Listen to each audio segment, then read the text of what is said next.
what's up, Low End Nation? Cam Dougal here, and I'm here with yet another bass player I've been excited to meet for a really long time, Hubert Eaves IV. So you'll definitely know his work from the Erykah Badu live album for sure, but also played with Will Downing, Seal, the OJs, too many people. Some recordings, back in the day. Yeah. Lots and lots of folks. So I know originally you were born in Minnesota, yes, but moved to Brooklyn pretty quick after that. And I know that your dad, Hubert Eaves III, was a musician. I guess Minnesota's a pretty good music town. What prompted the move to Brooklyn back then? Actually, I was born in Minneapolis, Minnesota, but we left when I was around, I think, 5. Oh, gotcha. Right. So we moved to San Bernardino, California. Oh, nice. And I think we were there probably for about a year, and then we moved to Brooklyn. So I'm basically a New Yorker. You know? Yeah. I mean, Minneapolis is my hometown. Yeah. I still have a ton of family there. Yeah. But I'm a New Yorker at heart. Yeah, for sure. Yeah. And how, I guess, we got to talk about the Erykah Badu live record and the gig in general. So how did that whole thing come about? What was, what led you into the gig, or what was the connection that kind of brought that together? That gig, I got that gig from a call, keyboard player, Norman Hurt. We call him Keys. Yeah. Right? Phenomenal keyboard player. Yeah. He called me and said, "Hey, Hugh, there's this new artist. Her record's not out yet. Her name is Erykah Badu, and we want to put together a band and do some shows and see what happens." And I was not into it. At that time I was living in Providence, Rhode Island. Oh, really? Yeah. And I didn't want to go on any kind of tour. I didn't want to be away from home and my kids and stuff, and so I turned it down. Oh, okay. He said, "All right, well, I'll check with you maybe at a later date when things start rolling." And he did. And I turned it down again. And then the third time he called me, he said, "Hey, Hugh, this thing is going to take off, man. I really think this is something you might want to check out." Oh, nice. So I did. I went up to New York and did a couple rehearsals, and we started doing some gigs, and it just went shoo. Like, it was so quick. Yeah. And people, they loved her. It was amazing. Everywhere we went, it was just, it was just amazing. It was just an aura that she had. As soon as she stepped on stage, no one was really talking. They weren't looking off. They weren't like, on their phones or doing anything. They were just like mesmerized. Such a presence and personality, right? Even the band, we're like, like, "Yo, you supposed to play the bass." I'm like, "Oh, okay." I can see that. Yeah, man. Absolutely. What was the first gig that you did on the Erykah tour? Do you remember what the first hit was? You know how some musicians, you can ask them like a question like that, and they'll tell you what city they were in, they'll tell you what they had on, what was the big news event for that day. Yeah. I'm not that guy. It's like, once I do stuff, it just leaves me. I'm just not blessed with that kind of recall. Yeah. But I couldn't tell you the first gig. I just know that we were doing so much work. I mean, between rehearsing and performing, that it was just like a blur. It was just one thing after another. I mean, she just took off. Yeah, especially with her career, all of a sudden there's, everybody wants something from an artist like that, right? So, one thing that I know all the other bass players out there want to know, was it like playing with Poogie Bell? Poogie Bell, he can make you sound good, right? Yeah. Because he holds that groove so solid. His timing, his spacing, where he plays a fill or where he doesn't play a fill. Yeah. And a lot of times me and Poogie, we would just look at each other and just do stuff, whatever it was, and it would just work, and we would laugh. Yeah. Sometimes I might play a fill, and he would look at me and he would just shake his head, and he would tell me later, he'd say, "I knew you was going to play a fill there, so I didn't." Yeah. And he said, I just had to crack up because it was just like we were just in tune to each other. It just worked like that. Yeah, you can hear it on some of the tracks too, where you'll hit a slide down and he hits it with you, and it just seems like that's just locked right in, right? So. Yeah, that's us vibing off of each other. Yeah. That stuff for me just took that recording to another level because it's just so locked in, right? And the other question I know a lot of people wonder about is, were there any sequences going for that, or were you playing any tracks at all? Because there's a lot happening on that record and not a lot of musicians on stage. Yeah, I get a lot of keyboard players come up to me and they say, man, that guy, he wasn't playing all that stuff. There's no way he could play all of those parts. Yeah. What did you guys have running? And I say, the electricity was on. That's the only thing that was running, because he played everything. Yeah. He had his keyboard split. He'd have the Rhodes, whether it was on the right side or the left, I don't know, but he'd have it split. He'd have the strings, the Rhodes, and be killing. Very, very special, man. Special musician. Yeah. Yeah, his ear is incredible. Yeah, and he was also the MD for the. He was the MD. The project. He was the one. Erykah's ship, but she let him drive it. Yeah. Yeah, and that's a really, a cool responsibility to be handed down. But obviously, when you've got the musicians you have, part of that process as the MD is picking the right guys, and obviously that whole thing just gelled together for you guys. So. He was a great MD because he didn't try to squash like your ideas. Yeah. Because sometimes we would come up with stuff. It might just be, sporadic, might be instinct, just whatever it was. And if it worked, he would say, yeah, nice. Yeah. Not, no, don't do that, don't do this. So being open, I think that's, because you can be MD, it's you're running the show. But sometimes, if you got people in your band that you trust, and they can bring a little something to make your job a little easier, a smart MD will let that happen. And he did. Yeah, letting go of that control and letting things happen, right? Yeah, obviously you can hear that on the record, right? Like you can tell nobody said, hey, play this here. You can tell that was. No. I mean, there were moments. I mean, I'm sure there were times when he may say, "Nah, that doesn't work," whatever. But for the most part, he's open. Yeah, and it's cool because that really comes through on the record for sure. Definitely. Yeah. Specific question, which I'm really interested in. I've listened to that record a ton, and your slap technique. I always wondered if it's a little bit influenced by synth bass players, just because I've found when I listen that you play a little bit more staccato than the average person on the pops and even on some of the slap notes.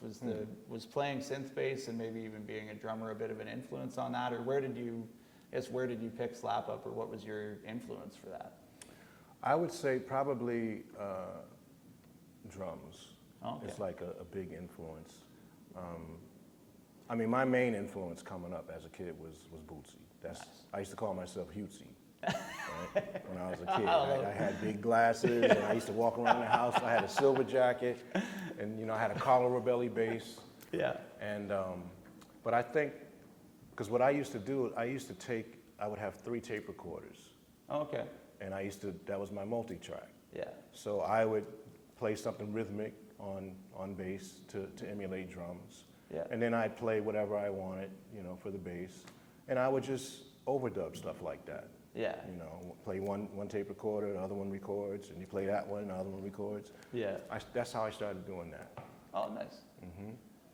And I guess which instrument came first for you? Was it bass or drums? Drums was my first instrument. Okay. Yeah, I started playing drums. I was introduced to drums when I was about 3 or 4. Oh, nice. And loved drums, and I stuck with it, and I played till I was around maybe 15, something like that. And I just dropped. I got sick of it. I don't know what it was. I just wanted to play bass. Ah. I was in a band. The band was called Starburst. Yeah. Okay. And whenever we would take a break, the bass player would sit on my drums, and I would go play, mess around with his bass. Yeah. And I think right now he's a drummer. Oh, really? Yeah. and you know, and I'm playing bass. Yeah. Yeah. So it just kind of worked out like that. Yeah. Interesting. Did you have, I mean, with your father being a musician, did you have like a formal music education? Did you have any teachers when you were a kid that kind of brought you up on either instrument?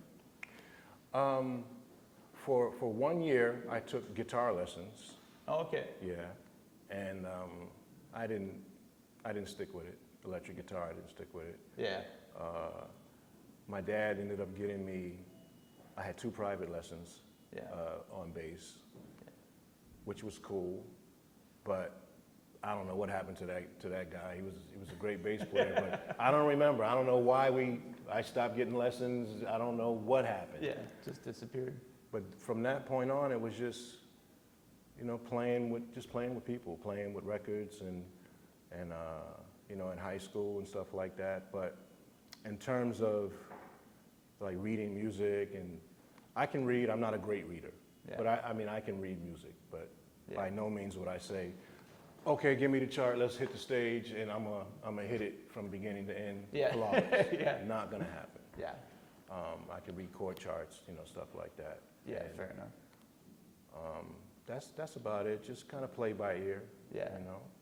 Yeah, absolutely. And you had said that your dad obviously was one of your biggest influences, or your biggest influence. The biggest. And you know, for guys out there that might not know, your dad was a session keyboard player. Sure.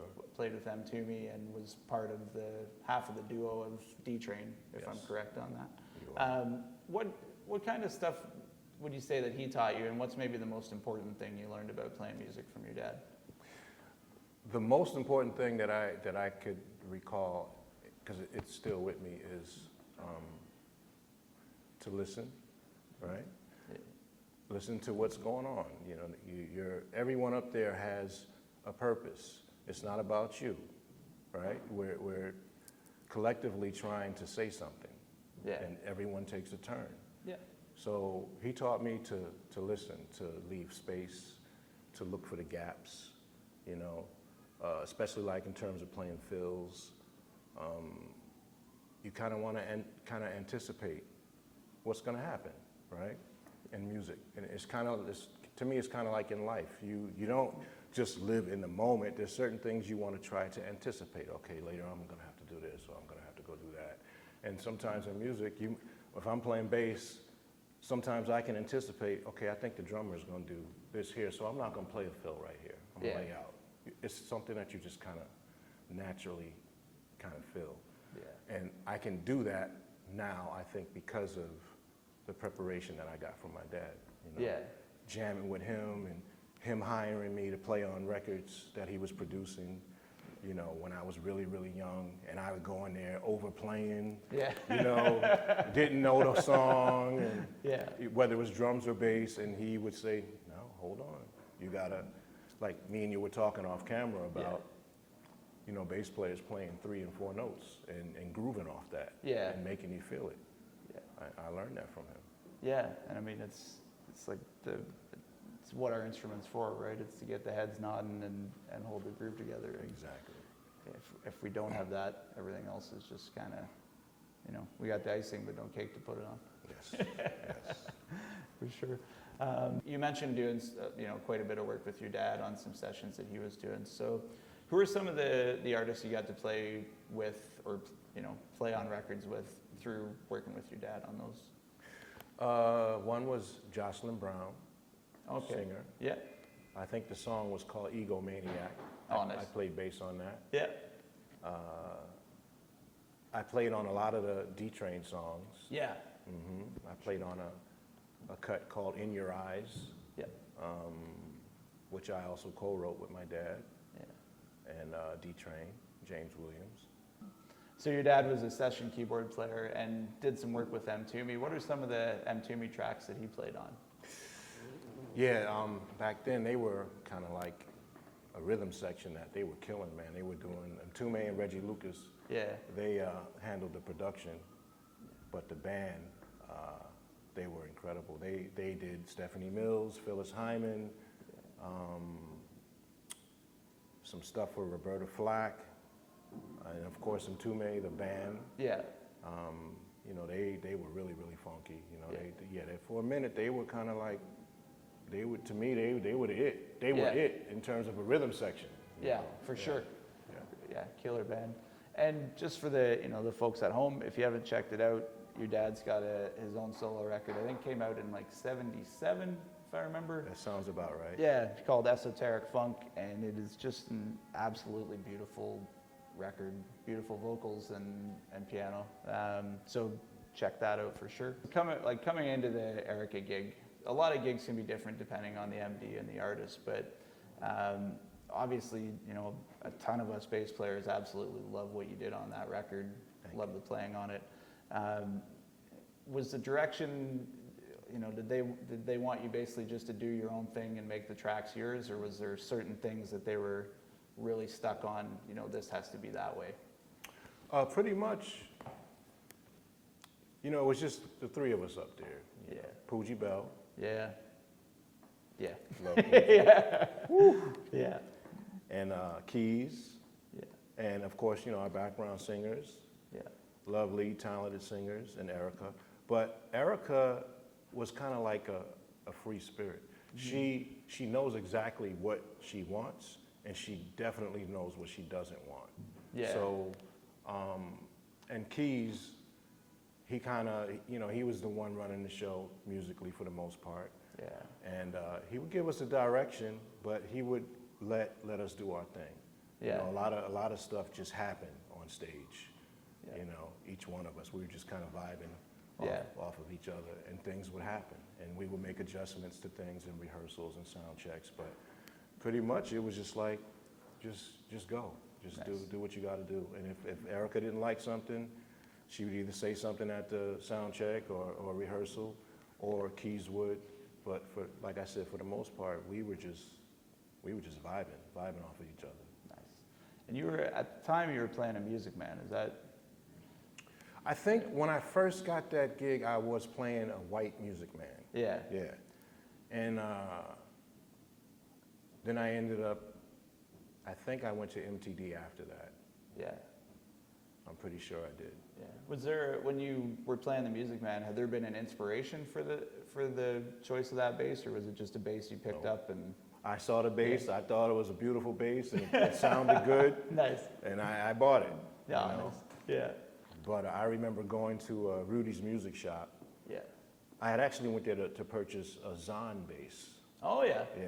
Yeah. I had just enough money for the Zahn, and my guy that works there, his name is Dean. Yeah.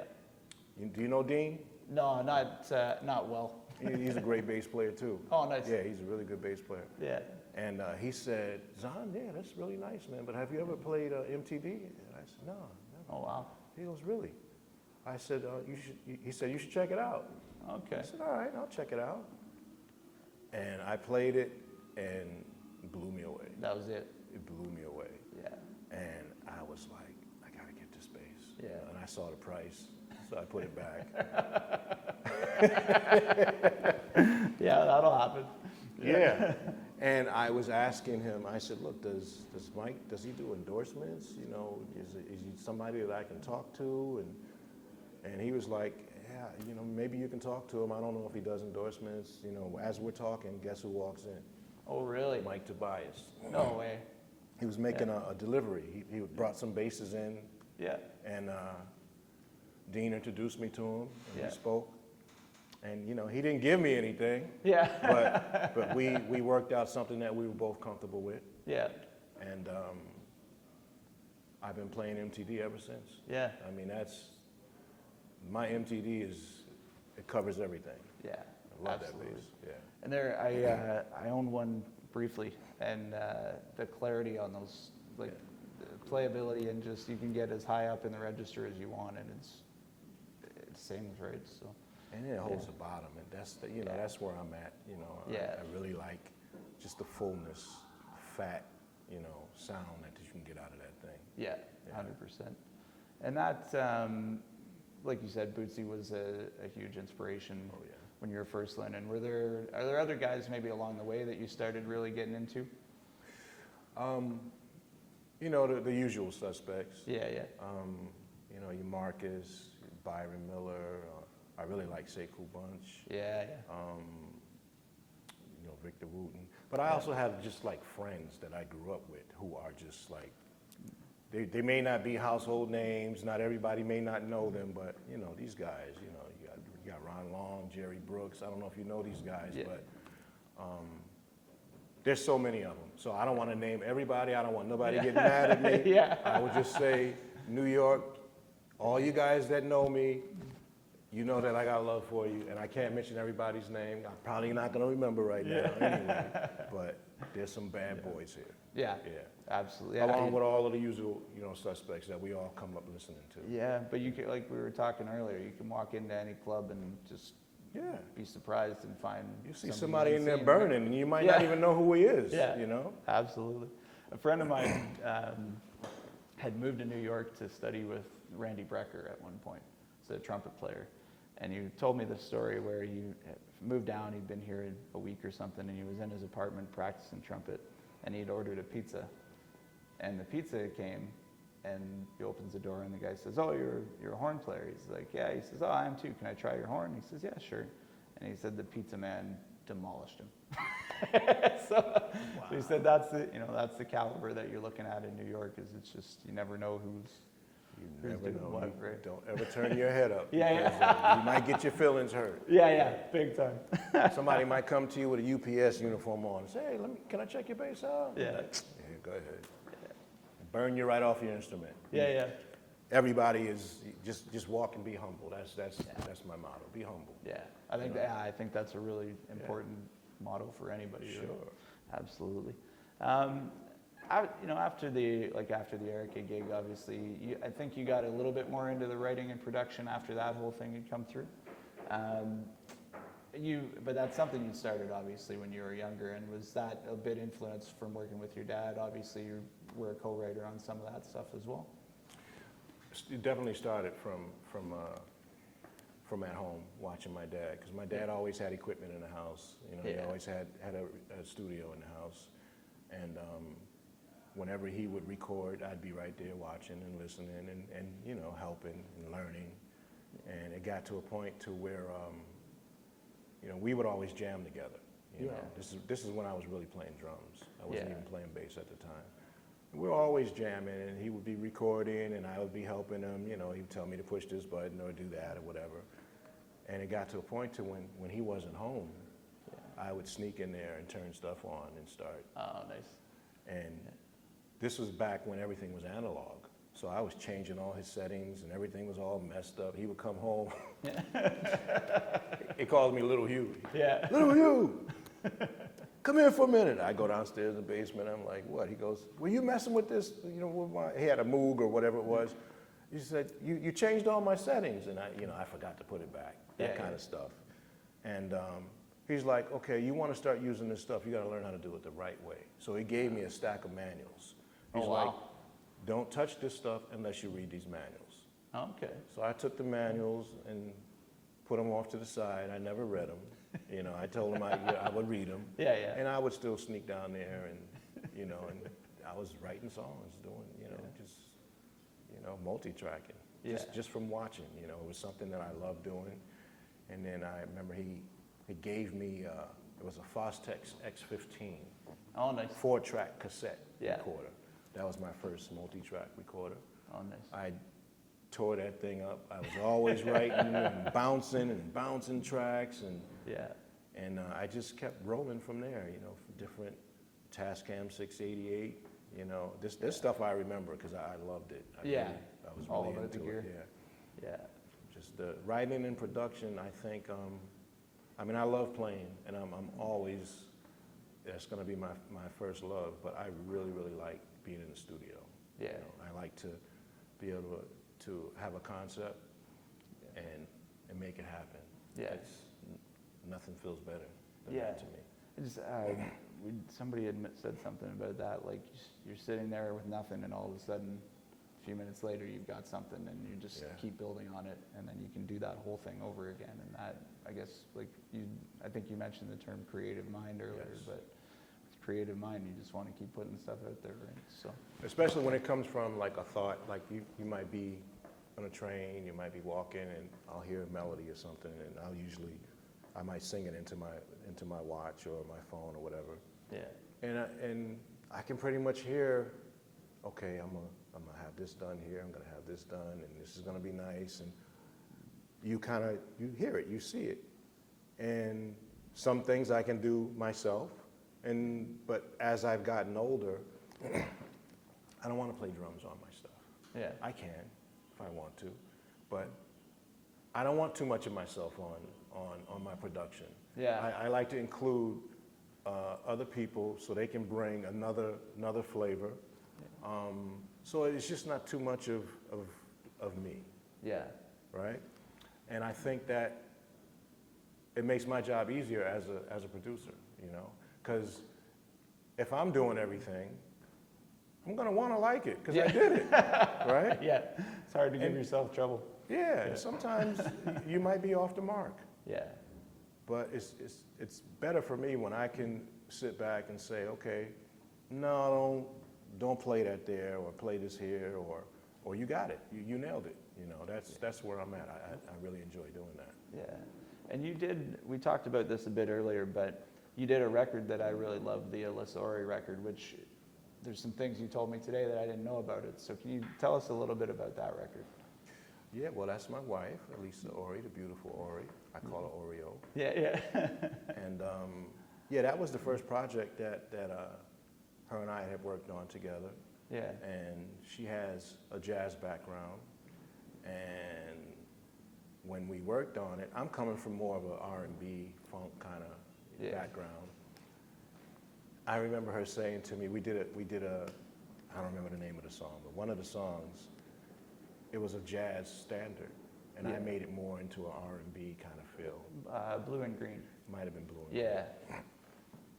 And she says to me, I don't think you really understand where I need this to go. And I'm like, well, maybe, but I'm kind of hearing it. You want me to do this in a R&B kind of way. This is kind of like where I hear it. And let's just have an open mind, both of us. You know, I'll try to come closer to what you want, and you just give me a chance. Let's see what happens. Yeah. And I think it came out really nice. I mean, no one really heard the record, as far as I know. Yeah. But obviously, I might have to correct that, because you heard it. Yeah. You heard it, and you're bringing it up now. So. Yeah. No, Bad Hubert. Hubert. For anybody watching, if you haven't heard that record, check it out. It's a great record, and the playing, I mean, we're low-end nation-based community, but the playing on it is heavy. Thank you. It's it was a record that I just found, and when I heard it, I'm like, oh man, okay, this is something else. So amazing. I haven't had the time to sit down and lift it, but just so you know, I'll be stealing more Hugh bass lines.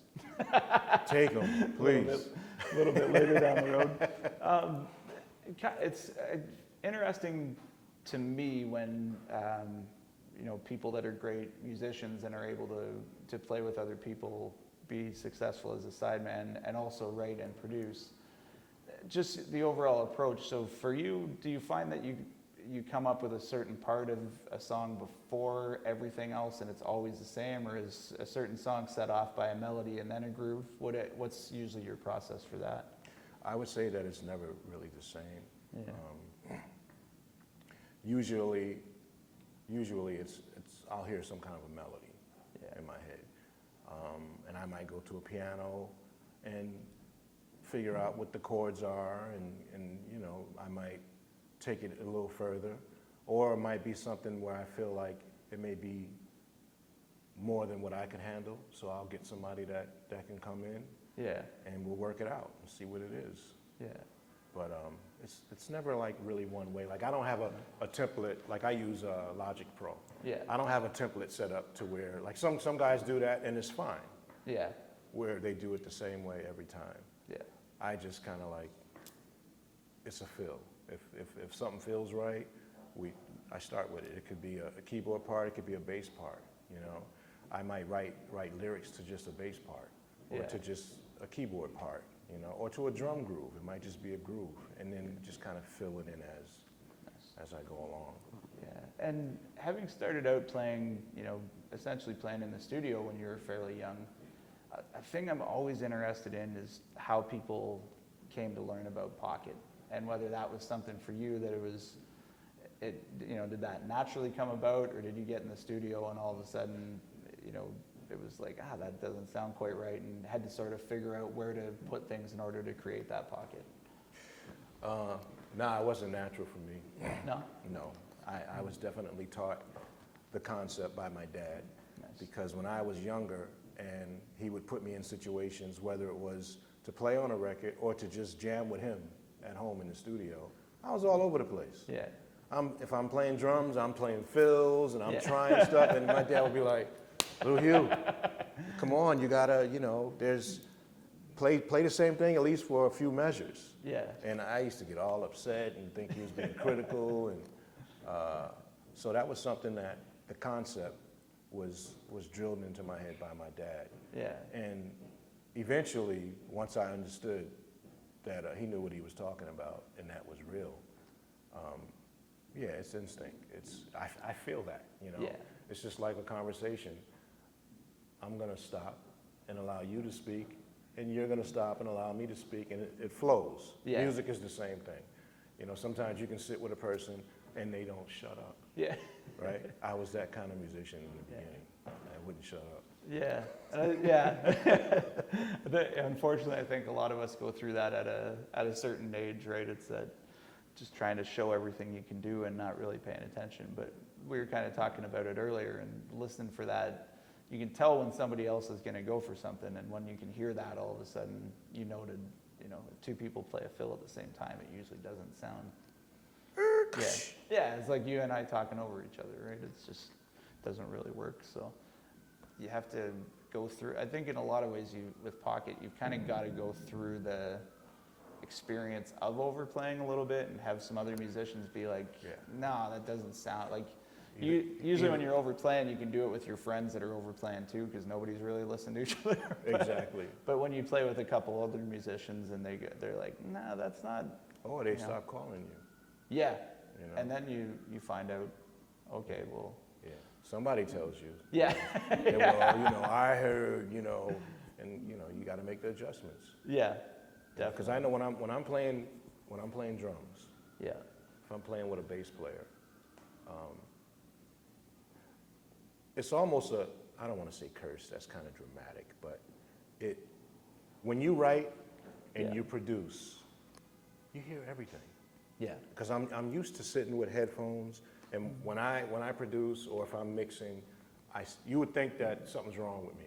Yeah. It's like, are you okay? I'm not bopping my head. I'm not moving. I'm still. I'm like, I'm just taking it in, you know. Yeah. Of course, there's periods where I'm into it and stuff, but when I'm really analyzing it, I'm taking it in. And sometimes on stage, if I'm playing drums, I hear what everybody's doing, including my own mistakes. I'm like, good, that was on you, Hugh. You know, I make them too. But sometimes it's annoying. Sometimes you just want to play, right? Yeah. You just want to just enjoy it. But then, like I said, I have a very, very critical ear. Not a judgmental ear, but I hear everything. I mean, I hear when the keyboard player, he didn't play his part. So like when I put my band together, you know, if guys are trying to like you know, leave parts out, or they didn't really learn the stuff, they're not gonna fool me. Yeah. You might fool me every once in a while on something really small, if I'm really like my attention is somewhere else, you know, in the show. But I think that comes from writing songs and analyzing each part and making sure each part is right in the mix. Yeah. So now when I'm on gigs and stuff, playing with different musicians, I analyze the parts. I can't help it. That's just part of being a writer and a producer. It's just I think that's what we do. Yeah, and something that's super interesting to me as a guy playing both drums and bass, because to me, what's comfortable playing in an R&B situation on bass is to be a bit behind the drums, like in the pocket, if the drums are on or even pushing a little bit, or if the hi-hat's just pushing, kind of driving the groove ahead, that feels really good. But to be able to make that switch from, going from a bass player that's going to be probably a little bit behind the groove or way behind depending on the track, to a drummer that's actually sort of pushing the time ahead, that's got to be a little bit of a switch to try and make in your head, I would think, but I don't have that experience. I think it depends on the players that, I've been really fortunate. Usually, whichever instrument that I'm playing, whether it's bass or drums, I've played with really great musicians. So it's been a rare occasion where if I'm playing drums and I'm playing with a bass player, and I'm like, oh God, or vice versa, bass to drums. But to me, it's all about rhythm. It's like you asked me, I think, off camera about my slap technique, which is weird because I'm not really, people that come up to me, it's usually about the Erykah record, where I'm not really doing a whole lot of slapping. It's just more just in the pocket. Yeah. So once I start slapping or doing anything, they're like, what are you doing? You're not supposed to be doing that. Yeah. But that's what I came up doing. That was all almost to a fault. I had to stop. And try to play fingerstyle a little bit more. But that's actually, I guess that's an interesting question too. For obviously, like you said, a lot of people know you for the Erykah record and would ask about that. In your own mind, was there sort of a concept you gave yourself for playing bass on that record, in terms of I don't want to get too fancy with this, or I want to stick to this kind of thing, or did that just all sort of evolve from playing with Poogie and keys? With that record, what I remember most, not even just the record, just the gig. Yeah. Some of the songs, the bass lines were simple bass lines. Yeah. So I would sometimes, especially in the beginning, but after we got into our groove and, I understood what we were trying to do, I was fine. Yeah. But it took me a minute because some of the bass lines were very simple. So I would be thinking sometimes, you got to do something. You got to add something. Yeah. Right? And I would try it, and I'm like, nah, it doesn't work. It doesn't need it. Yeah. So it took me a minute to relax and to understand this song right here doesn't call for any slap. It doesn't call for any, a whole bunch of runs, anything fancy. I would always try to throw something in, something hopefully tasty here and there, but oh, there's lots of that on it. What's that? There's lots of that on it. Oh, thank you. But most importantly, I remember realizing, play the groove. Just stick to the groove. The melody's great. The vocalists, we spoke before, everybody has a part. And as long as everybody's doing their part, you don't have to do anything extra because you kind of stick out. And then it's like, and it's just one thing too many. And, obviously as great a front person as you could really play behind at that point too, so why distract from that in a lot of ways too, right? So exactly. Yeah. Sort of another interesting question. I've been asking people this, and it's interesting because some people can't come up with an answer because there's just too many. But I like to find out from people if, a record, bass player, I call it a bass record, but if you had one desert island bass album, if you could only listen to one thing, what would that record be for you? Bass album? Yeah.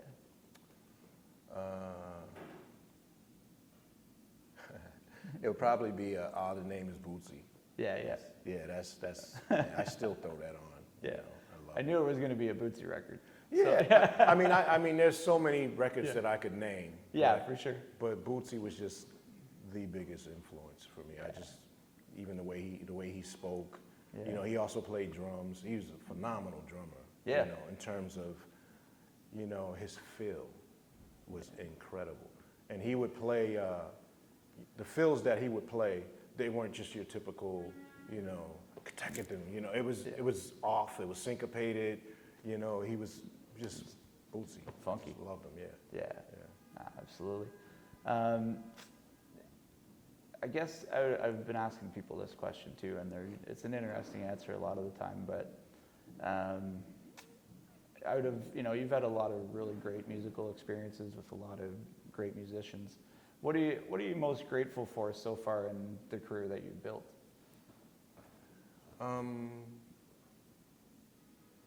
Playing with a lot of different musicians and seeing how they interpret the music differently. Like you could be on a gig and you can have a drummer come in. He might play it one way and it's like slamming, it's dope, right? Yeah. Then another drummer will come in, play the same song, and he slams it a whole different kind of way. Yeah. Right? So that teaches you not to get locked. Mm-hmm. The lesson is to be open, right? Yeah. Be open to other musicians and their input, and just see what they got to say. You never want to like say, oh, I can only play with this guy, or I can only play with that girl, or whomever. Yeah. You know, you got to be open and let people come to the gig and do their thing. Yeah. So I hope I answered the question. No, absolutely. Yeah, definitely. What kind of things do you think young bass players should be working on right now when they're just kind of picking up the instrument? Okay. To any young bass players out there just picking up the instrument, in my humble opinion, one of the most important things that you could work on would be your timing. Mm-hmm. Making sure that when you're playing that hopefully 3 or 4 note groove, you know? Yeah.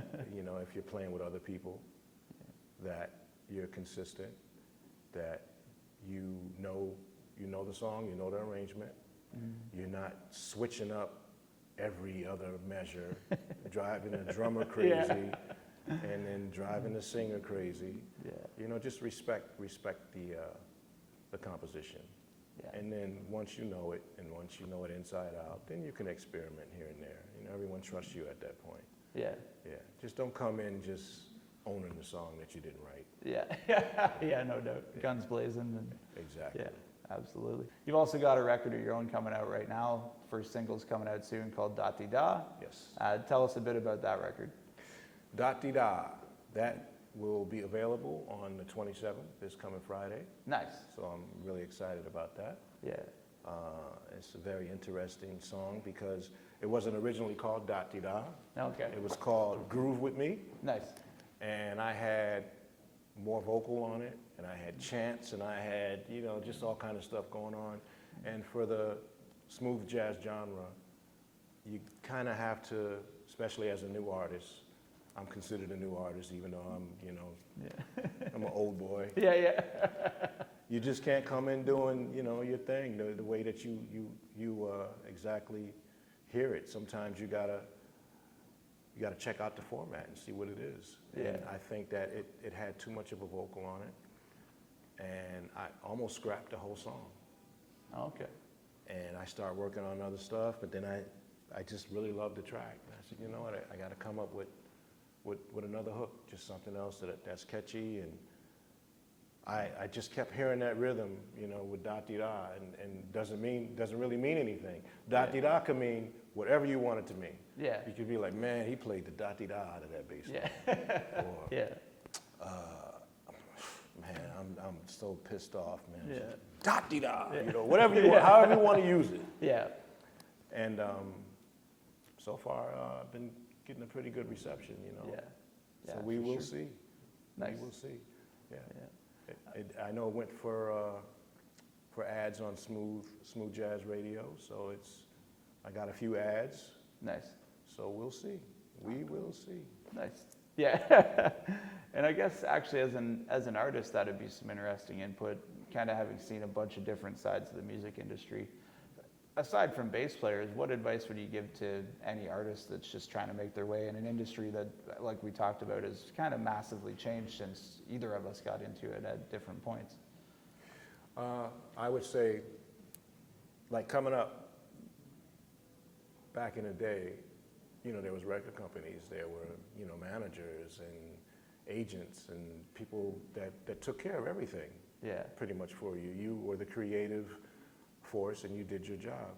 Now you kind of have to do everything, or at least you have to find the people that you want to help represent you. Yeah. So you got to be knowledgeable. You can't just know your instrument and music. You got to know, you know, some business things. There's some things that you have to investigate. You know, you got to learn about your publishing, your writing, your licensing your music, you know, distribution.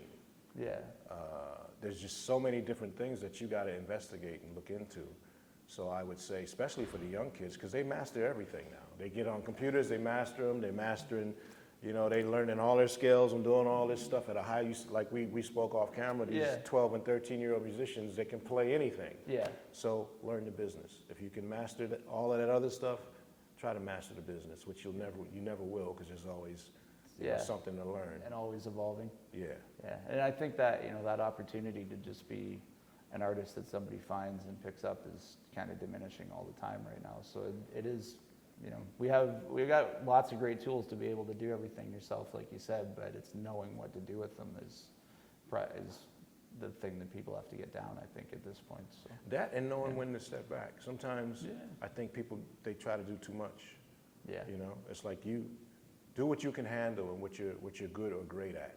But if you're not great at something, don't do yourself a disservice and just do it just because you can. Get somebody else that can really do it the right way. Yeah. So you don't end up doing it twice or 3 times down the line. Well, I think that's a good spot to leave off at. And man, so great to meet you. Thanks My for pleasure, coming down, man. man. Yeah, appreciate Anytime. it. Right Anytime. on. Yeah. Yeah.